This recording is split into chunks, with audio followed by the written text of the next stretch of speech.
Et bienvenue à ce webinaire qui est co-organisé par Plateau, EasyBeer et la brasserie Prism qui a accepté aujourd'hui de faire un retour d'expérience. Donc on va parler d'un sujet clé dans le quotidien d'une brasserie, c'est comment optimiser la production grâce au suivi automatisé de la fermentation. Donc c'est une techno qu'on va présenter qui s'appelle du coup Plateau qui permet de gagner en efficacité, mais aussi en régularité et surtout en sérénité dans le process. Donc, on a plusieurs intervenants pour en discuter aujourd'hui.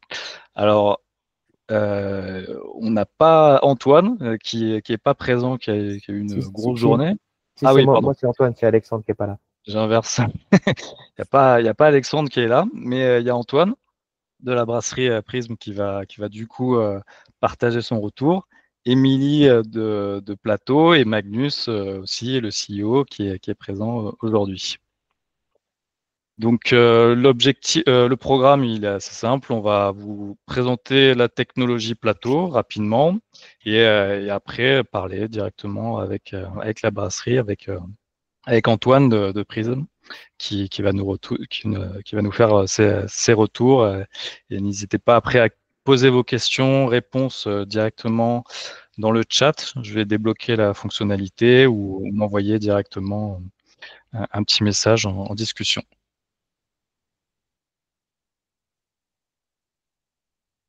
Parfait. Je laisse la parole, la présentation peut-être à Magnus, si tu peux dire quelques mots, si tu veux. Bon, bah, peut-être moi je commence. Bonjour tout le monde, bienvenue. Je m'appelle Émilie. J'étais employée pour Plateau pendant 3 ans et je travaille avec nos clients, les brasseries et les distilleries pour assurer leur succès avec notre technologie. Ici aujourd'hui, comme Florian a dit, on a Magnus, notre CEO. Magnus, do you want to say hello? Ah, you're on mute. Merci. Je m'appelle Magnus, PDG de Plateau.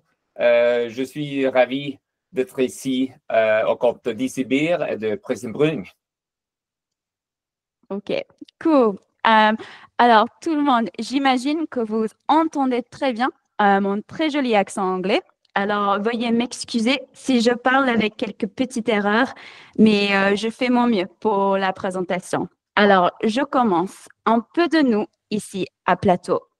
Fondé en 2016, nous travaillons avec des brasseries artisanales depuis l'année 2021. Avec notre siège principal à Oslo, Norvège, nous avons 16 employés qui sont situés en Norvège, au Royaume-Uni et aux États-Unis. Plateau, nous desservons plus de 300 brasseries dans plus de 30 pays mondiaux. Voici notre philosophie, ce que nous croyons très bien résumé par M. Peter Drucker. Mais c'est vraiment la vérité. Concernant les brasseries, on ne peut pas prétendre améliorer l'efficacité sans d'abord identifier et mesurer les problèmes. Aujourd'hui, le suivi se fait souvent sur une feuille papier accrochée au fermenteur avec des échantillons manuels à l'aide d'un densimètre. Cela prend du temps, ça demande d'être physiquement présent en brasserie et ça ne permet pas un suivi en continu. Bien sûr, il y a aussi toujours un risque d'erreur humaine ou des données manquantes. Alors, comment on peut utiliser la technologie et l'innovation pour éviter ces erreurs, pour gagner du temps et pour assurer un vue holistique de tout notre procès? Voici notre solution. Un capteur industriel conçu en fonction des utilisateurs. Le capteur prend des mesures en continu tous les 30 minutes. Ça prend la densité, la température et l'activité de fermentation. C'est facile à installer, sans câble et avec une connexion sans fil. Le capteur s'intègre parfaitement avec le logiciel du Plateau Cloud pour transformer vos données en informations disponibles sur l'ordinateur et sur votre portable. En France, nous travaillons déjà avec plus de 15 brasseries artisanales afin de les aider à réaliser leurs objectifs d'efficacité. Pour nous, la France est vraiment un marché en pleine expansion avec des attitudes positives vers la technologie. En parlant avec nos clients, c'est clair que les brasseries en France recherchent constamment à améliorer leur productivité opérationnelle et à réduire leurs coûts d'exploitation. En automatisant la surveillance de la fermentation, on augmente l'efficacité et on fiabilise la production. Surtout, on donne aux brasseurs des leviers d'action concrets sur leur procès grâce aux informations de suivi en temps réel. Avec un système d'alerte rapide et le profilage de fermentation, les brasseries pourraient s'identifier les incohérences et les goulets d'étranglement dans la production, et ça leur permettant de prendre l'action. Mais qu'est-ce que ça veut dire en vrai résultat? Ici, on n'a que 3 désavantages concrets observés par nos clients. Plus de 20% d'utilisation par fermenteur, ils ont réussi d'exploiter au maximum la capacité de fermenteur sans investir dans de nouveaux équipements. Deuxièmement, une réduction de déchets pendant la production, mais moins de liquide et du temps gaspillé à partir des échantillons manuels. Et grandement, un contrôle de la cohérence et de la répétabilité des fermentations. C'est l'assurance que vous créez à chaque fois la même bonne bière pour vos clients fidèles. Bien sûr, ici, on vous a montré les avantages en théorie, mais maintenant, je les place au concret avec Prism Brewing. Prism Brewing est une brasserie ultra connectée, passionnée par l'innovation et la précision et qui utilise Plateau sur tous les 14 fermenteurs au quotidien pour piloter ces fermentations. Alors, Antoine, merci pour votre participation. Je sais, on va faire un peu des discussions de votre expérience avec la technologie. Alors, pour vous, comment avez-vous suivi vos fermentations avant d'utiliser Plateau? Bonjour à tous, merci de l'invitation. Oui, du coup, donc nous, comme beaucoup de brasseries avant, on prenait un relevé, enfin un échantillon par jour. On filtrait, on prenait toutes nos mesures, on notait sur une petite feuille et donc déjà on avait une seule donnée par jour. Et du coup, maintenant qu'on a Plateau, on a beaucoup plus de données qui sont prises par jour et c'est vraiment super chouette. D'accord. Et quelles sont des raisons pourquoi vous avez investi dans Plateau initialement? Du coup, c'était parce que nous, d'une manière générale, on aime la data. Donc, on voulait avoir un suivi beaucoup plus précis de nos fermentations et pouvoir optimiser au mieux la production et aussi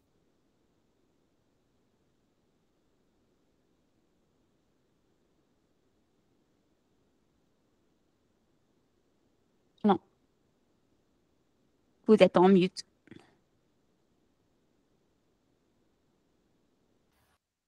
Voilà, c'est mieux. C'est bon.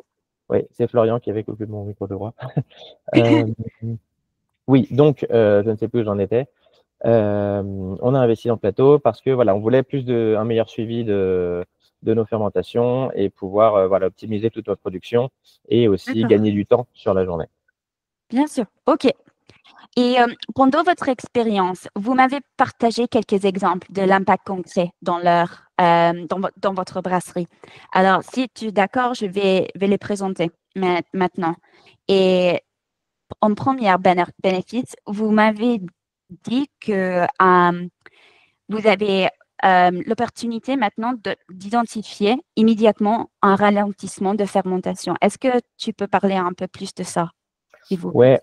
Donc oui, c'est vrai que nous, chez Prism, alors déjà le fait qu'on ait 14 fermenteurs, ça donne beaucoup plus, c'est beaucoup plus intéressant pour nous d'avoir ce truc-là. Ça nous permet d'avoir vraiment toutes les cuves en même temps. Et en plus, comme on réutilise beaucoup de levure, ça nous permet de savoir assez vite, en voyant les courbes de fermentation, si tout se passe bien. On réutilise la levure, mais on n'est pas non plus nickel en termes de comptage, toutes les analyses qu'on voudrait faire sur la vitalité, la vivacité de la levure. Donc voilà, quand on réutilise notre levure un peu grossièrement, avoir derrière, suivre les données de fermentation et voir comment ça évolue, ça nous permet très, très rapidement de voir si quelque chose est différent d'habitude. Et on remarque ça beaucoup plus rapidement que si on faisait simplement une mesure par jour. D'accord. Oui. Parce que là, c'est vraiment impossible à détecter quelque chose comme ça avec une seule mesure manuelle Ouais, c'est quotidienne. ça. Et du coup, donc si ça prend vraiment beaucoup plus de temps que d'habitude, on peut se dire, bah tiens, je vais rajouter un paquet de levure et ça va pas trop impacter ma production, quoi. On peut réagir assez rapidement à ce genre de choses. D'accord. OK. Bon, merci pour ça. Aussi, toi et Alex, vous m'avez dit que aussi vous pouvez anticiper les écarts des fermentations avant qu'ils ne deviennent critiques.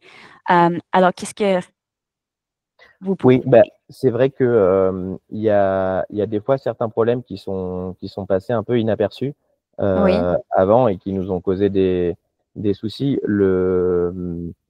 Les principaux soucis étant, alors, on a eu des fois des fermenteurs qui sont montés trop haut en température parce que notre chiller était tombé en panne. Et ça, grâce aux alertes de plateau, de température directement sur notre téléphone, on a pu avoir mettre en place des solutions, enfin, aller voir sur place le problème sur le chiller, quoi, par exemple. Et, quand on a, je sais plus ce que je voulais dire. Je sais plus trop, désolé. non, c'est pas grave. Tu m'as dit qu'avec les alertes, vous savez tout ce qui se passe, en fait. Oui, Et c'est comme ça, ça. vous pouvez faire les solutions si tu es dans la brasserie ou si tu es chez vous. Ouais, c'est ça. Et quand on a, par exemple, on n'en fait plus maintenant, mais au début, quand on utilisait Plateau, on faisait des Oui, repos diacétyl sur nos lagers. Et là, du coup, directement avec l'alerte de, bah, on est à temps de Plateau, on pouvait faire nos modifications sur la consigne de température du fermenteur, etc. ouais. Les écarts, ils sont immédiatement visibles, Mhm. j'imagine. Ouais, OK, ouais. cool. Euh, Une bonne bénéfice, c'est aussi que vous pouvez réduire le temps de fermentation et après, ça produire davantage son nouveaux investissements. Par exemple, du planning pour la production et aussi Ouais. vous ne devez pas acheter de nouvelles cuves et choses comme Mhm. ça. Mais c'est vrai qu'avant aussi, on avait toujours avec une mesure par jour, on attendait dans notre process 3 jours à une densité stable et normalement basse pour mettre en cold crash. Là, avec Plateau, on voit que on a plus même on a plus 0, on est à 0,0 plateau par heure de consommer. Donc on sait tout de suite qu'on est à notre densité finale et donc on peut partir en cold crash beaucoup plus tôt. Et, ça, pour nous qui dit cold crash plus tôt, c'est centré plus tôt et c'est conditionnement plus tôt. Donc le fermenteur est libéré plus tôt et pour nous, c'est vrai que sur la durée, ça nous permet de produire beaucoup plus. Beaucoup. OK. Ça nous permet de produire plus. Oui. Et ça marche très bien avec vos objectifs de production pour cette Ouais. année? Oui. Et pour l'année prochaine aussi, j'imagine. Mhm. Ouais, carrément. Quatrièmement, vous m'avez dit que vous avez vraiment augmenté votre contrôle de chaque changement de recette. Et c'est vraiment un outil pour le pilotage de qualité. Tu peux nous parler un peu de ça? Ouais, c'est vrai que du coup, dès qu'on fait des modifications sur une recette, que ce soit une bière éphémère ou une comment ou même une régulière qu'on veut sur laquelle on veut changer un paramètre, ça nous permet de voir tout de suite comment ça se comporte. Je pense par exemple à si on utilise plus de sucre non fermenté cible dans une bière, bah, ça décale notre densité initiale et notre densité finale. Et c'est vrai que si j'ai jamais fait cette recette avant, je peux quand même voir tout de suite, ok, c'est normal que je finisse à 6 plateaux ou un truc comme ça, alors que d'habitude, sur une NEPA, je finirais moins. Ouais. C'est aussi, par exemple, j'ai changé les paliers de température sur notre Core Range Lager et sur la gamme permanente. Et du coup, voir directement sur plateau que ça allait plus bas et toujours avec cette précision en fait de une mesure toutes les demi-heures, ça nous permet de pas prendre trop de temps à voir l'effet de justement cette modification de process qui étaient les paliers de température. OK. C'est vraiment Et non, pardon. ouais, non, pas de souci, désolé. On a aussi, de temps en temps, on change de levure. On utilise de la London Fog au lieu de Verdant sur l'IPA de gamme permanente aussi. Et, et ça, pareil, bah, elles ont des atténuations différentes. Et donc, sur une même bière, avec un même process, une même base maltée, un même houblonnage, on a aussi des datas là-dessus. Et donc, pour nous, par la suite, ça nous donne d'autres datas pour appliquer à d'autres recettes plus tard. Oui, OK, je comprends. Merci. Et numéro 5, tu as dit moins de déplacements, plus de réactivité. Qu'est-ce que ça veut dire pour vous Euh, dans la brasserie?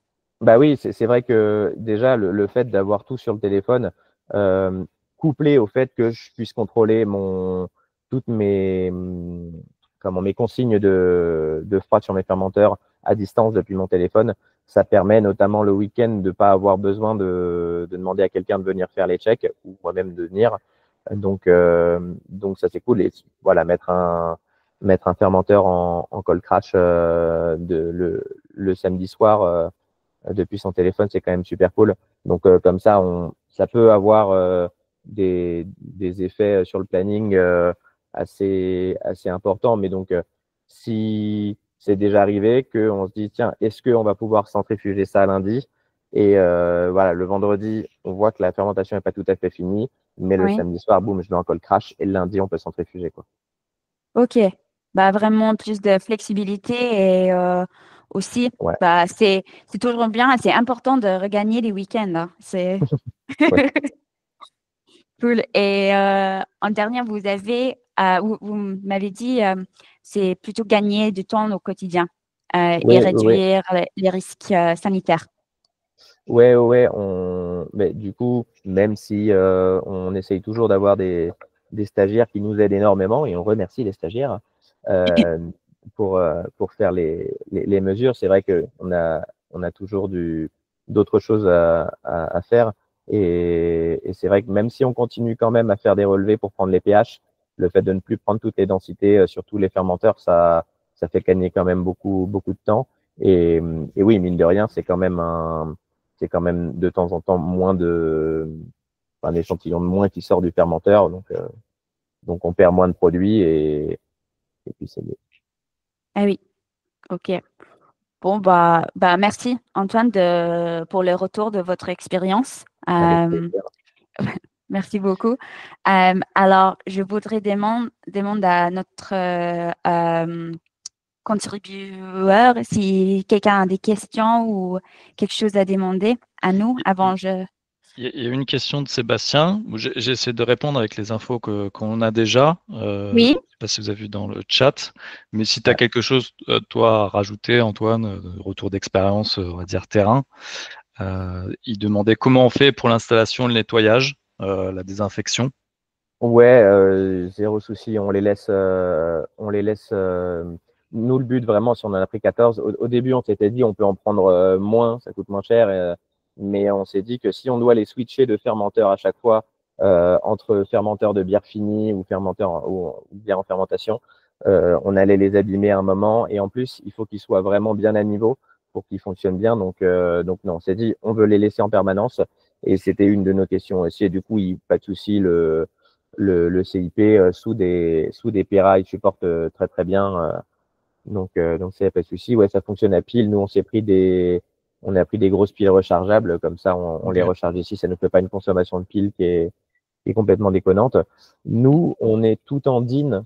J'ai vu la question d'après qui parle de comment il se met. Nous, on est en DIN sur tous nos fermenteurs, alors que le plateau est en clamp. Ça a été un petit sujet pendant un moment. Mais voilà, on a trouvé un moyen de quand même avoir comme un adaptateur qui passe en clamp et qui n'est pas trop grand pour que le capteur soit suffisamment à l'intérieur du fermenteur. C'était un sujet qu'on avait aussi. Si le capteur était trop près du bord, en fait, on a remarqué que lors de la fermentation, avec le CO2 qui se formait et qui passait sur les bords de la cuve, il y avait ça faussait un petit peu, il y avait du brouillard, je sais plus comment on dit, du brouillard. Et puis ça faisait des zigzags sur le graphique, quoi. Voilà. Là, il y a une question plutôt pour l'analyse du pH dans une version oui. future. J'ai posé la question aussi. Je peux vous laisser répondre. Oui, oui. Alors, pour l'instant, en fait, le Plato Pro, c'est un outil inline et il n'y a pas besoin de faire du calibration avec l'outil comme ça. Alors, c'est très commun et c'est très bien connu que les manières de pH, ils ont besoin de beaucoup de calibration. Donc, pour l'instant, c'est pas c'est pas possible, mais pour une version future, nous avons un autre produit qui s'appelle le Plato Edge qui peut connecter avec des outils de pH vers un PLC. Donc, si vous êtes intéressé, peut-être parler avec avec mes collègues pour voir si c'est une option ou solution pour vous.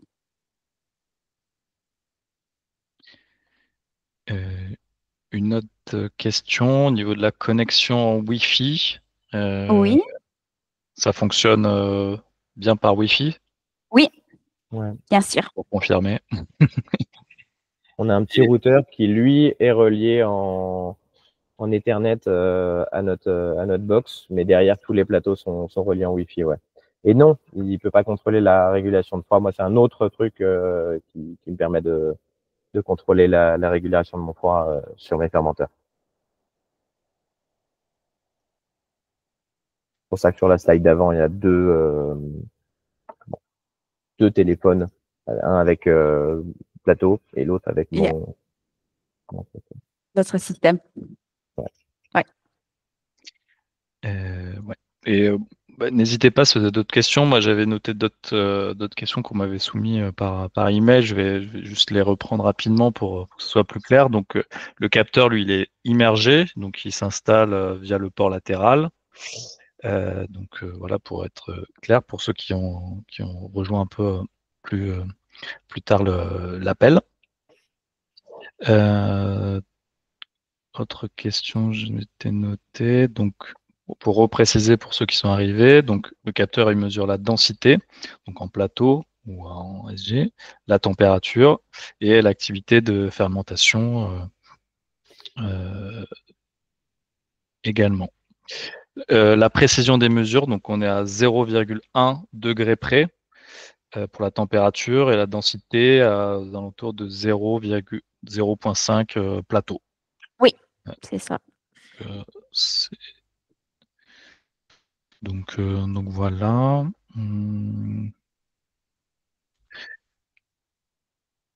Bon, on peut passer à la dernière slide juste pour finaliser. Donc pour préciser qu'aujourd'hui, petit mot sur l'intégration technique avec Zibir. Donc tout a été fait pour fluidifier l'exploitation des données.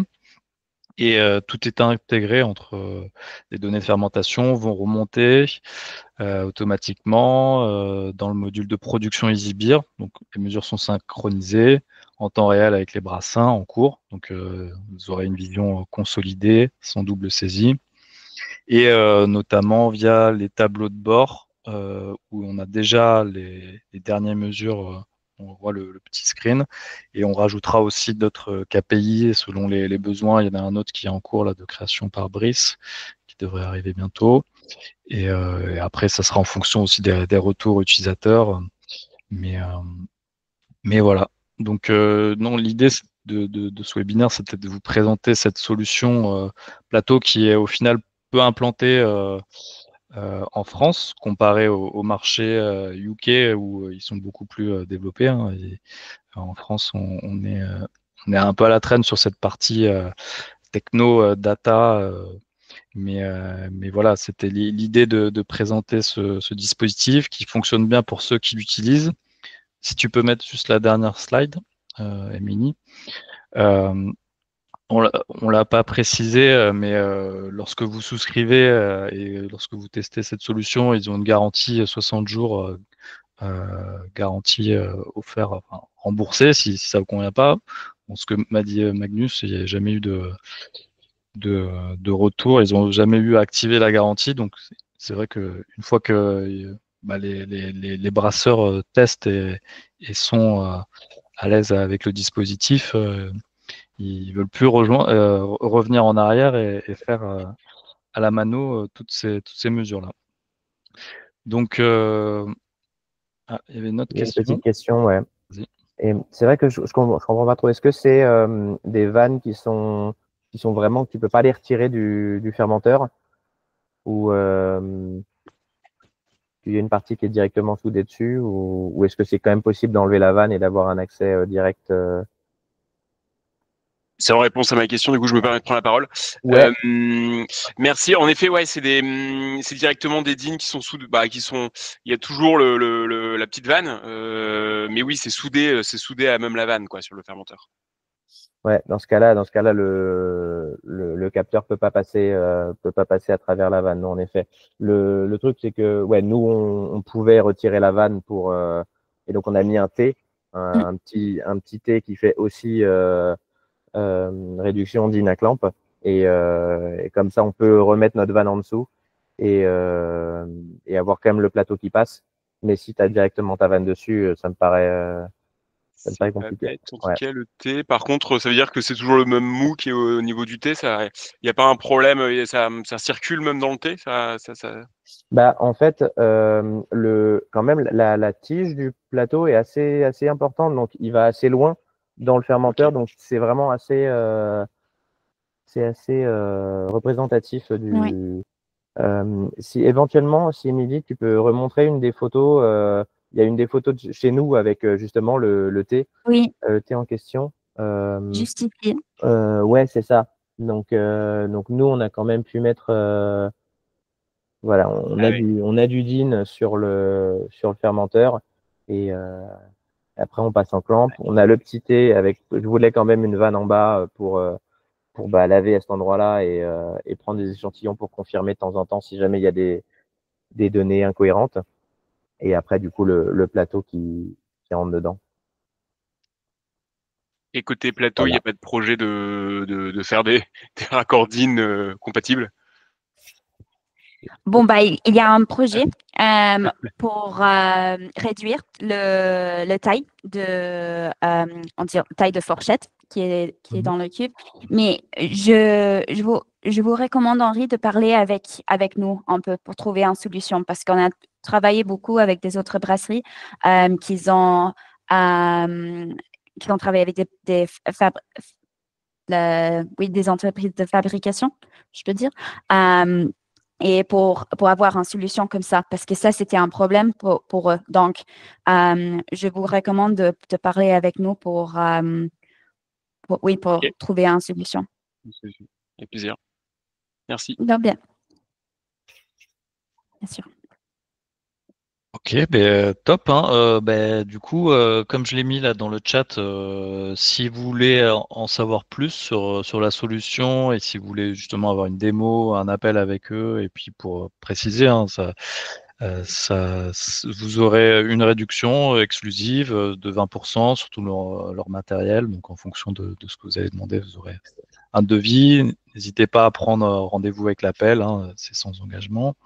Et puis on remercie du coup Antoine qui a fait ce retour d'expérience. Hein. Il n'a pas été payé, hein. Il a juste voulu partager et tout simplement aider la communauté globale des brasseries artisanales en France, quoi. Donc merci à Antoine, merci à Émilie de la Avec présentation plaisir. également et Magnus de sa présence. Vous aurez peut-être l'occasion d'échanger si vous parlez anglais avec eux parce qu'ils sont forcément plus à l'aise en anglais. Mais bon, c'était l'occasion quand même de vous faire une petite présentation et démo en français pour que vous ayez un premier aperçu. Donc, merci à tous. Vous recevrez par email un petit compte rendu et puis les liens. Et n'hésitez pas si vous avez des questions.